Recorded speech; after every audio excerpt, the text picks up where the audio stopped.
One soldier, 200 enemies. A story so unbelievable it sounds like fiction, but every word is documented, verified, and true. It's January 26, 1945, and Audie Murphy, a baby-faced farm kid from Texas who lied about his age to join the war, is standing alone on a burning tank destroyer in the frozen forests of eastern France near the village of Holtzwihr in the Colmar Pocket. The temperature is below freezing, snow covers the ground, and the Germans are closing in from every direction, wave after wave of infantry, and 6 Panzer tanks rolling toward him with nothing but open ground between them, a killing field that should have been his grave. His company has retreated to the woods behind him. His friends are wounded or dead, scattered across the battlefield. He's been told to fall back, to abandon the position, to save himself while there's still time. But Murphy doesn't fall back, doesn't retreat, doesn't even consider it as an option. Instead, he climbs onto the flaming wreckage of an M10 tank destroyer that's been hit and is burning, grabs its 50 caliber machine gun, and does the impossible. For over an hour, with the metal beneath him literally on fire and ready to explode at any second, Murphy unleashes hell on the advancing Wehrmacht forces in what would become one of the most legendary stands in military history. He's calling in artillery strikes on his own position while simultaneously mowing down German soldiers who think they've got an easy target, a lone man on a burning vehicle. They keep coming in organized assault formations, confident in their numbers. He keeps firing with mechanical precision, each burst calculated and deadly. Bullets are whipping past his head so close he can feel the air split and hear them crack. Shrapnel is tearing through the air around him like angry hornets made of metal and death. The tank destroyer could detonate any second from the fire consuming it, turning him into nothing but a memory and a crater in the French countryside. But Audie Murphy doesn't flinch, doesn't retreat, doesn't even duck for cover, doesn't consider the option of survival over duty to his men. He's already survived being orphaned at 16 when his sharecropper father abandoned the family and his mother died of illness. Poverty so crushing and absolute that he hunted rabbits and squirrels and picked cotton in the Texas sun just so his younger siblings could eat. And rejection from both the Marines and paratroopers for being too small and too skinny at just 5'5" and barely 100 pounds. This kid weighing barely over 100 pounds soaking wet, who looks like he should still be in high school, has something those battle-hardened German soldiers don't expect. A rage born from watching his best friend, Laddie Tipton, die in his arms just weeks earlier from a German sniper's bullet. And an iron-willed refusal forged in poverty and hardship to let another man under his command fall on his watch. One by one, he picks them off with the methodical patience of the rabbit hunter he once was back in Texas. Dozens become 50. 50 becomes 100. The snow around the tank destroyer is stained red with blood. Bodies are piling up in the kill zone he's created. The Germans can't believe what they're seeing. Their officers are screaming orders in disbelief, trying to rally their men, but nothing works against this demon on the burning tank who refuses to die. They send more men in flanking waves, trying to come at him from multiple angles. Murphy swivels the massive gun and tears through them like paper, his aim never wavering despite the smoke and flames. They try to suppress him with their own machine gun fire, pouring rounds at his position. He doesn't even duck, just keeps firing back, trading shot for shot.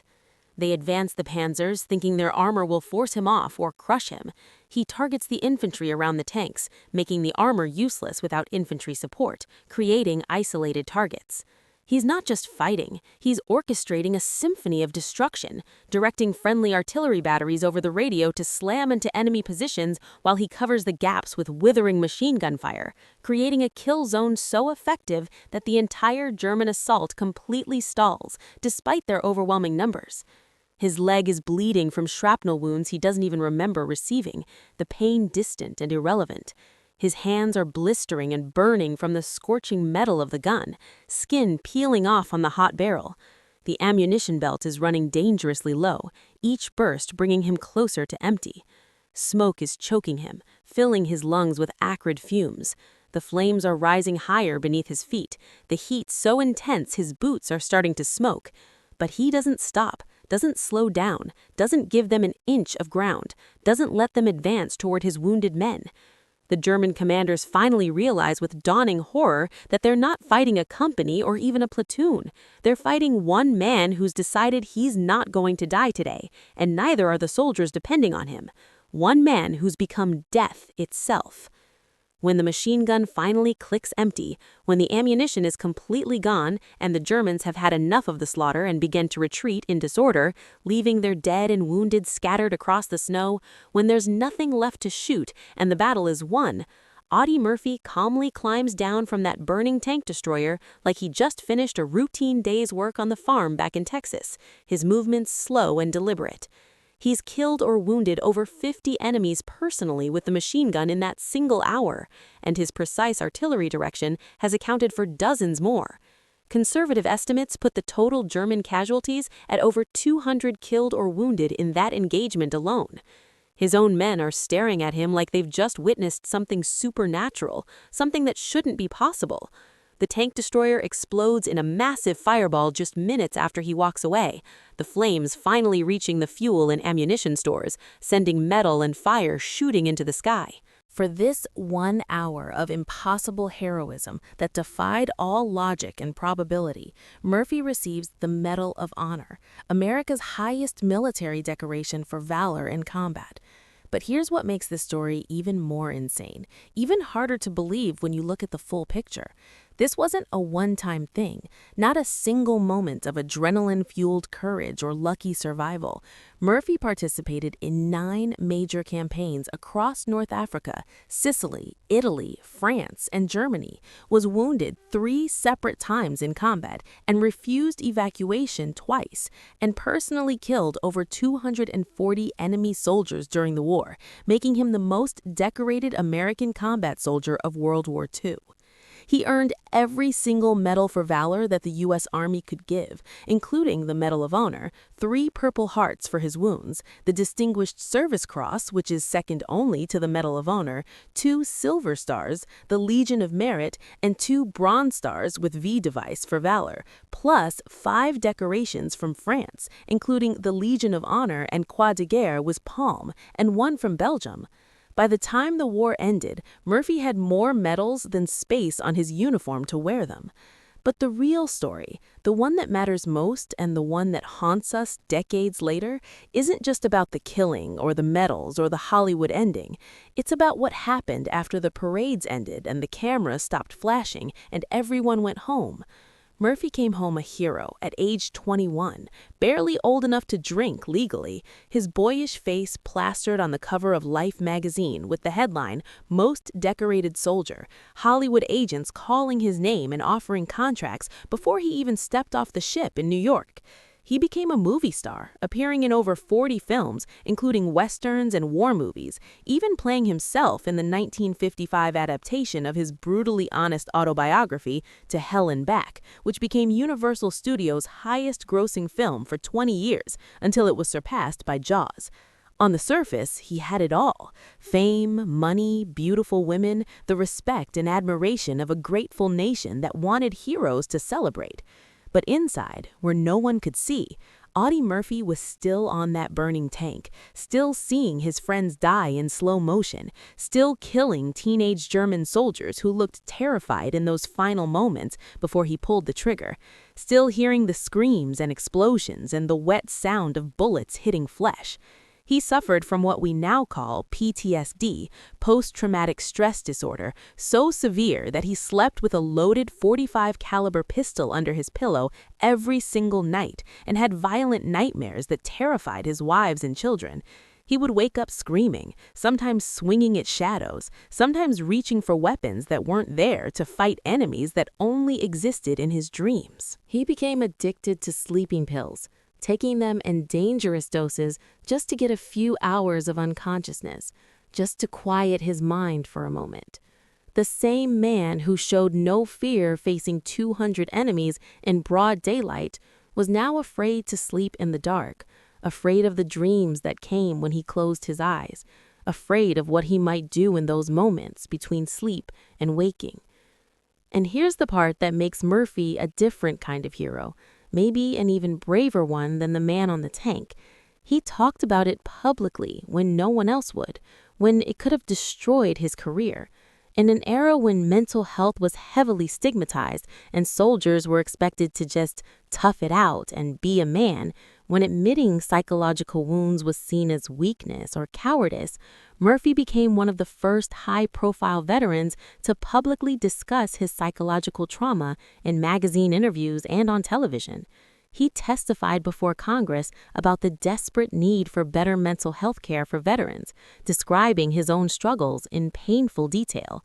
He admitted his struggles, his addiction to sleeping pills, his nightmares and flashbacks in interviews when his agents and studio executives begged him not to, telling him it would ruin his image. The man who could have coasted on his war hero image for life, who could have been comfortable and rich and famous, instead chose to fight a different battle, one for the thousands of veterans suffering in silence, one against a society that wanted to celebrate heroes but ignore their wounds, one against the stigma that said real men don't cry or break or need help.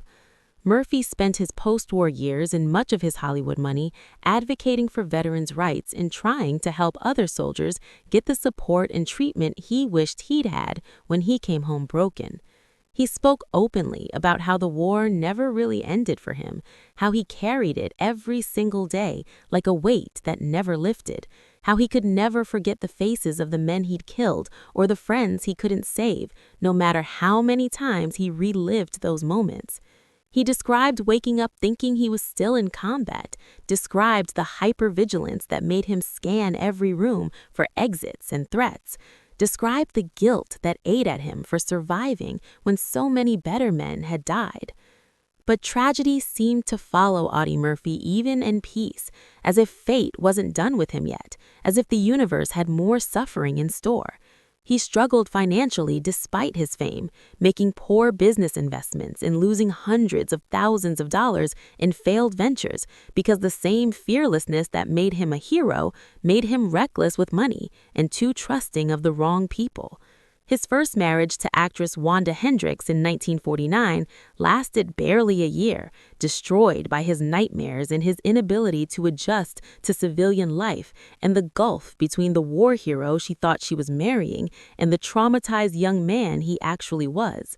His second marriage to Pamela Archer in 1951 lasted longer and produced 2 sons, but it was strained under the crushing weight of his trauma and his demons and the parts of himself he could never share with anyone.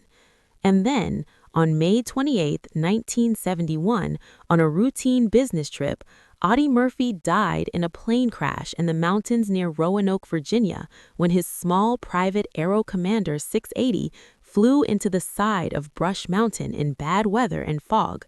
He was just 46 years old, gone in an instant, his body found days later in the wreckage. The most decorated soldier in American history. The man who survived countless battles against impossible odds, who walked through machine gun fire and artillery barrages and minefields, who cheated death 100 times, was killed by fog and rain in a mountain he never saw coming. His funeral at Arlington National Cemetery on June 7, 1971, drew thousands of mourners from across the country. The procession was so long that police had to stop traffic for blocks in every direction. President Richard Nixon sent a personal representative to honor him. Fellow veterans came from every state, some traveling for days just to pay their respects, many wearing their old uniforms with pride. For 2 days before the funeral, people lined up in the June heat to file past his casket at the Fort Myer Old Post Chapel, to say goodbye to the farm boy from Texas who became a legend, who represented something pure about service and sacrifice. Today, Murphy's gravesite is the second most visited at Arlington National Cemetery, after only President John F. Kennedy, with thousands of visitors every year leaving American flags and military coins and handwritten notes of thanks on the simple white headstone. But here's what really matters about Audie Murphy's story, why it resonates decades after his death, why we're still telling it. It's not just about one man's incredible bravery on a battlefield in France, not just another war story about heroism and sacrifice that we tell to feel patriotic. It's about the cost of that bravery, the price that heroes pay long after the battles end and the crowds go home. It's about how war doesn't end when the shooting stops, how it follows you home and lives in your head and changes who you are forever, how you can win every battle and still lose the war inside yourself. It's about a 19-year-old kid who climbed onto a burning tank because he valued other people's lives more than his own, because he couldn't live with himself if he ran while his men were in danger, and then spent the rest of his life trying to live with what he had to do to save them, trying to reconcile the hero everyone celebrated with the haunted young man he saw in the mirror, trying to find peace in a world that no longer made sense. Murphy once said in a 1955 interview, "I'm glad that it's over, that I don't have to go out and fight anymore, that I don't have to kill. But I've also learned that once you've been in combat, it never really leaves you. You can hide it, you can push it down, you can pretend it's not there, but it's always there waiting in the dark, waiting for a loud noise or a smell or a memory to bring it all back." That's the real story, the one we need to remember and teach. Not just the 200 enemies killed, not just the Medal of Honor and the movie career and the fame, but the decades of silent battles fought by a man trying to reconcile the impossible courage everyone saw with the fear and pain and guilt he felt inside, trying to be the hero everyone needed him to be while falling apart where no one could see. So the next time someone tells you about war heroes, remember this. Audie Murphy was brave enough to climb onto that burning tank when every instinct screamed at him to run, when survival meant abandoning his post, but he was also brave enough to admit that it broke something inside him that never fully healed, to stand up in front of Congress and the media and say that heroes bleed on the inside too, that medals don't protect you from nightmares, that killing changes you even when it's necessary and justified. And maybe that second kind of bravery, the kind that admits vulnerability and asks for help and fights for others who are suffering in silence, is the one we need to talk about more, the one we need to honor just as much as the battlefield heroics, because it might save more lives in the end.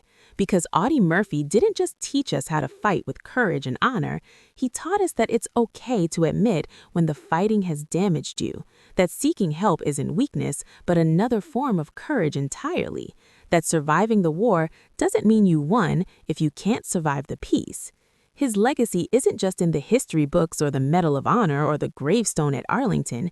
It's in every veteran who's found the courage to speak about their trauma, in every soldier who sought help instead of suffering alone, in every person who's realized that heroes are human, and that's what makes their sacrifice real. Audie Murphy stood alone against 200 enemies and won, but his greatest battle was the one he fought every day after, the one against the darkness inside. And by speaking about it, by refusing to hide it, he gave countless others permission to fight that same battle and seek the help they needed.